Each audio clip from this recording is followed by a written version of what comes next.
السلام علیکم رحمۃ اللہ وبرکاتہ۔ ناظرین، آج ہم بات کریں گے کہ بقرہ عید پر قربانی کیوں کی جاتی ہے۔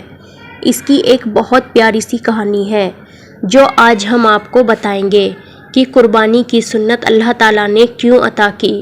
تو چلیے شروع کرتے ہیں مسلمانوں کے لیے یہ اسلامک کہانی۔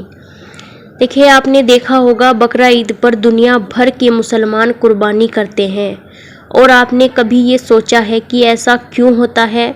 کیا قربانی کرنا ضروری ہے؟ یہ ہزاروں سال پہلے کی بات ہے۔ حضرت ابراہیم علیہ السلام اللہ کے نبی اور پیغمبر تھے۔ ایک دن جب حضرت ابراہیم علیہ السلام سو رہے تھے تو انہوں نے ایک خواب دیکھا جس میں اللہ نے حضرت ابراہیم علیہ السلام سے کہا کہ ابراہیم، آپ کے نزدیک جو سب سے پیاری چیز ہو آپ اسے اللہ کی راہ میں قربان کر دو۔ اللہ اپنے بندوں اور نبیوں کا امتحان لیتا ہے، یہ دیکھنے کے لیے کہ انسان اللہ سے زیادہ محبت کرتا ہے یا اللہ کی دی ہوئی چیزوں تحفوں سے۔ تو حضرت ابراہیم علیہ السلام نے یہ خواب دیکھنے کے بعد حضرت ابراہیم علیہ السلام نے اپنے اونٹوں میں سے 100 اونٹ قربان کر دیے۔ پھر حضرت ابراہیم علیہ السلام نے سوچا جو اللہ نے انہیں حکم دیا تھا وہ پورا ہو گیا۔ پھر جب وہ رات کو سوئے انہیں پھر سے وہی خواب آیا، اس لیے حضرت ابراہیم علیہ السلام نے 200 اونٹ اور اللہ کی راہ میں قربان کر دیے۔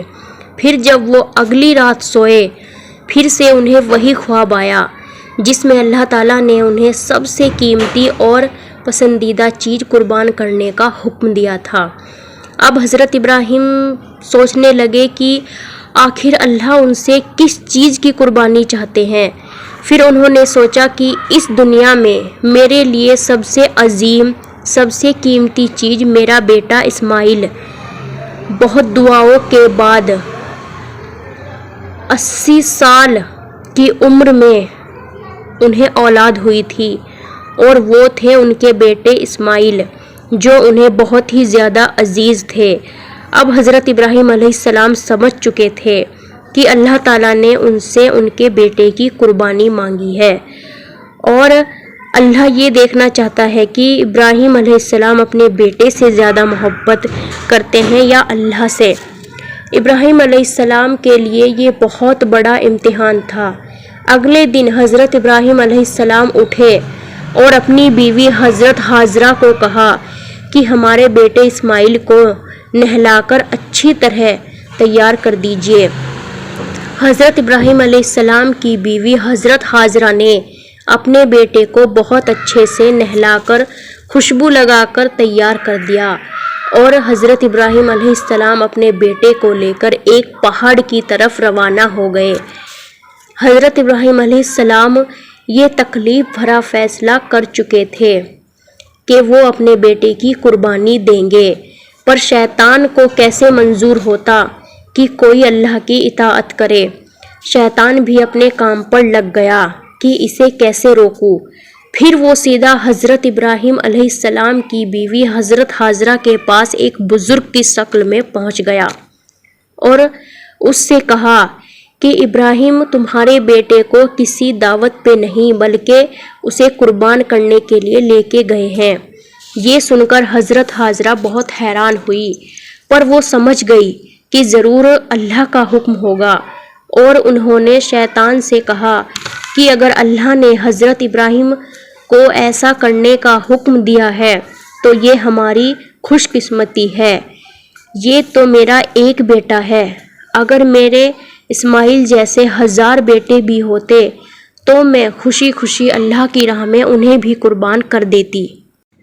جب شیطان حضرت حاجرہ کو بھڑکانے میں ناکامیاب ہو گیا تو ان کے بیٹے اسماعیل علیہ السلام کے پاس گیا اور کہنے لگا کہ تمہارے بابا تمہیں کسی دعوت پر نہیں بلکہ تمہیں مارنے کے لیے لے کے جا رہے ہیں۔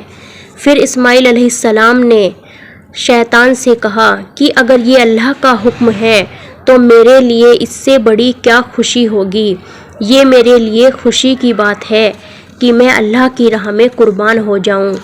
یہاں بھی شیطان ناکامیاب ہو گیا تو پھر وہ حضرت ابراہیم علیہ السلام کو بھڑکانے کی کوشش کرنے لگا کہ تمہیں یہ بیٹا اتنی دعاؤں سے ملا ہے، اگر تم نے اسے قربان کر دیا تو بڑھاپے میں تمہارا سہارا کون بنے گا، اور اگر اللہ نے یہ قربانی بھی قبول نہیں کی تو تمہارا کتنا بڑا نقصان ہو جائے گا۔ ایسا مت کرو۔ شیطان نے ہر طرح سے انہیں بھڑکانے کی کوشش کی۔ پھر غصے میں آ کے ابراہیم علیہ السلام نے شیطان کو پتھر مارے۔ یہی وجہ ہے کہ لوگ حج پہ جاتے ہیں تو شیطان کو آج بھی کنکڑی مارتے ہیں۔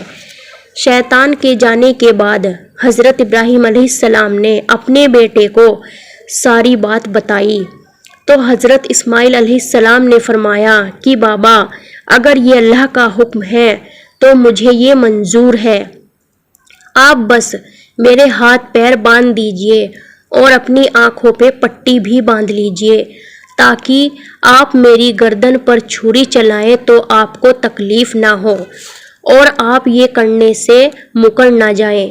پھر ابراہیم علیہ السلام نے اپنے بیٹے کے ہاتھ پیر باندھ دیے اور اپنی آنکھوں پر پٹی باندھی، اور جب انہوں نے حضرت اسماعیل علیہ السلام کی گردن پر چھری چلائی تو ایک جانور کی آواز سن کر وہ حیران ہو گئے۔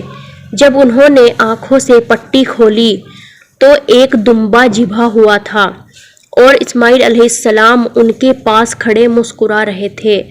تب آسمان سے اللہ تعالیٰ نے حضرت ابراہیم علیہ السلام سے فرمایا کہ ابراہیم، آپ اس امتحان میں کامیاب ہو گئے، ہم نے آپ کی یہ قربانی قبول کی۔ آپ کی یہ امتحان قیامت تک یاد رکھا جائے گا اور آپ کی اس سنت کو ایمان والے لوگ ہر سال یاد کریں گے اور ہر سال اللہ کی راہ میں قربانی پیش کریں گے۔ ابراہیم علیہ السلام کی اس سنت کو اللہ نے آنے والی نسلوں کے لیے عبرت بنایا، اور اسی لیے مسلمان حج کے موقع پر قربانی کرتے ہیں۔ حج کے ان 10 دنوں میں کی گئی نیکیاں اللہ کے سال بھر کی گئی نیکیوں سے زیادہ پسند ہے، اس لیے حج کے ان 10 دنوں میں ہمیں زیادہ سے زیادہ نیکیاں کرنی چاہیے۔ اور بقرہ عید پر جو بھی حلال جانور قربان ہوتے ہیں ان کے گوشت کو 3 حصوں میں بانٹا جاتا ہے۔ پہلا حصہ غریبوں اور مسکینوں میں بانٹا جاتا ہے، دوسرا حصہ رشتہ داروں میں دیا جاتا ہے اور تیسرا حصہ خود اپنے گھر میں رکھا جاتا ہے۔ اللہ ہم سب کو نیکیاں کرنے اور بقرہ عید پر قربانی کرنے کی توفیق عطا فرمائے۔ جزاک اللہ خیر۔ السلام علیکم رحمۃ اللہ وبرکاتہ۔